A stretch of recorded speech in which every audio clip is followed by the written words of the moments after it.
बहुत स्वागत आप सभी फिर से जी।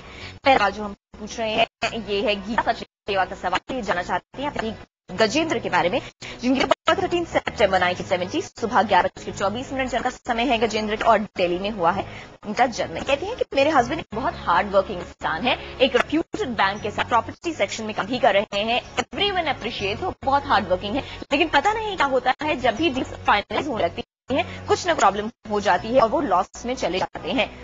क्या सोल्यूशन आप इसका बताएंगे कि इतने हार्ड वर्क के बाद भी क्यों रिजल्ट मिल पा रहे हैं, और क्या रियल एस्टेट का काम ठीक नहीं है उनके लिए, कुछ और स्विच करें वो?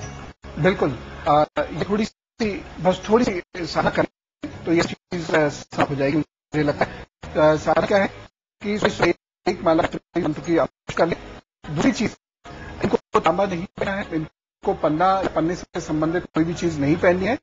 हाँ, एक काम ये जरूर करें कि चांदी में करीब 6-7 प्रति का माणिक किसी रविवार को अपने गले में पहन लें। उसके बाद से इंप्रूवमेंट ईश्वर तो जरूर आएगा, कोई ऐसी बड़ी परेशानी की बात नहीं है। और एक उपाय बहुत जरूरी है, अगर इस क्षेत्र में ये वास्तव में धनी और सफल होना चाहते हैं तो चीजों को नियमित रूप से आटा देना प्रारंभ करें। इनको रियल एस्टेट से कहीं और स्विच करने की भी जरूरत नहीं। चलिए, गजेंद्र जी को क्या करना है, उम्मीद है आपने नोट कर लिया होगा। छोटे छोटे से उपाय अगर अभी से शुरू कर दे तो बदलने की जरूरत नहीं है रियल एस्टेट लाइन को, इसी में आप तरक्की कर सकते हैं। All the best. और अगला सवाल जो हम लेते हैं पवन जी, वंदना जी का सवाल है कि अपनी बेटी के बारे में जानना चाहती हैं और वाकई दुख भरी कहानी हम कह सकते हैं इसको। 16 दिसंबर 1977 इनकी बेटी डेट ऑफ बर्थ है, 3:40 PM जन्म का समय है, जैसलमेर में हुआ है इनकी बेटी का जन्म। और वंदना जी कहती है कि इनकी बेटी की 2004 में शादी हुई थी। दूसरी डिलीवरी के लिए जब वो अपने मायके आई हुई थी उसी वक्त इनके दामाद किसी और से अफेयर हो गया और ये बात खुद इनके दामाद ने इनकी बेटी को बताई। उसके बाद की बेटी वापस गई 2 छोटे बच्चों के साथ, कुछ महीने एडजस्ट करने की कोशिश की, लेकिन एक दिन फाइनली इन लोगों ने एक तरह से उसको घर से निकाल दिया।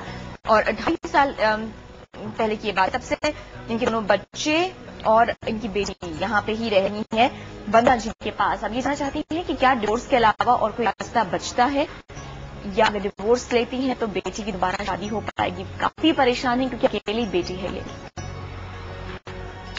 देखिए, स्थिति कोई बहुत ज्यादा अच्छी तो यहां नहीं दिख रही है, फिर भी 2 उपाय आप करिए। पहला यह है, अर्गला का पाठ करिए और ये उपाय आपको जून 6 तक करने, 6 जून तक करने।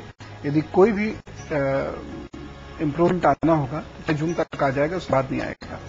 तो एक तो अगला स्त्रोत का नियमित रूप से पाठ करना शुरू कर दीजिए, सुबह शाम थोड़ी देर का काम है, ज्यादा वक्त नहीं लगेगा। और दूसरी चीज, एक माला पहनिएगा, इसमें एक दाना स्फटिक का, एक रुद्राक्ष का, फिर एक स्फटिक का, फिर एक रुद्राक्ष का।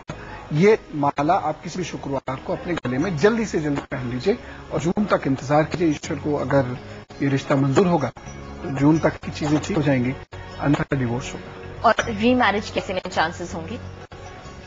कठिन है, लेकिन फिर भी हो सकता है ये उपाय शायद रीमैरिज करा दे। वंदना जी, सच है लेकिन यही सच है, चांसेस बहुत कम हैं। क्या कुछ किया जा सकता है अपने एंड पे? आपने सुनिया है, मुख्य ग्रह और इष्ट भी बता दें जी। मुख्य ग्रह तो मंगल है और इष्ट विष्णु जी है। हिम्मत का साथ नहीं छोड़ना है। उपाय क्या करने हैं सुन लिया है आपने। अगर भगवान को मंजूर होगा तो शादी बच जाएगी, वरना आपकी बेटी खुद मुझे लगता है इस लायक होंगी कि अपने बच्चों की अच्छी तरह परवरिश कर पाए। हमारी सारी शुभकामनाएं आपके साथ। और यहाँ खत्म सवालों का सिलसिला, बढ़ते हैं आगे दैनिक राशिफल की ओर।